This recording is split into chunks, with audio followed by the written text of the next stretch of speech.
কোরবানির সামর্থ্য থাকা সত্ত্বেও কেউ কোরবানি না দিলে গুনাহগার হবেন কিনা? উত্তর হলো, কোরবানির সামর্থ্য না থাকা সত্ত্বেও যদি কোরবানি না দেন তাহলে তিনি গুনাহগার হবেন। ইমাম আবু হানিফা রাহিমাহুল্লাহ তাঁর মত অনুযায়ী যেটিকে ফলো করেন আমাদের দেশের বেশিরভাগ উলামা ইকরাম।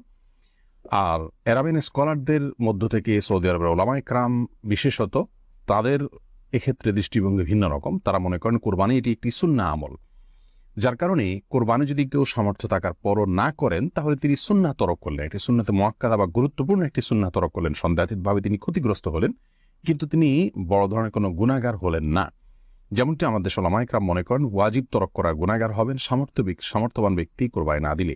আমাদের দেশের উলামা ইকরামের দলিলটি অত্যন্ত সমৃদ্ধ। এক্ষেত্রে নবী সাল্লাল্লাহু আলাইহি সাল্লাম বলেছেন যে যে ব্যক্তি কোরবানি করার সামর্থ্য রাখে অথচ কোরবানি করলো না, সে যেন আমাদের ঈদগাহে না আসে। এবং এই মর্মে কাছাকাছি ধরনের ভাষ্য অনেকগুলো হাদিসে আসছে, যে ভাষ্য থেকে বোঝা যায় যে নবী সাল্লাল্লাহু আলাইহি সাল্লাম সামর্থ্যবানদেরকে কোরবানি করতে আবশ্যক করেছেন, আবশ্যিকভাবে নির্দেশ করেছেন, এবং না করলে তার জন্য তিনি সতর্কবাণী দিয়েছেন। অতএব সামর্থ্যবানদের জন্য কোরবানি না করে থাকাটা অনুচিত হবে আমরা মনে করি। যদিও বিপরীত দিক থেকে যারা এটিকে সুন্নাহ মনে করেন তাদেরও দলিল হলো নবী আলাইহিস সালাম বিভিন্ন হাদিসে এটিকে সুন্নাহ বলে অভিহিত করেছেন, ইব্রাহিম আলাইহিস সালামের সুন্নাহ বলেছেন।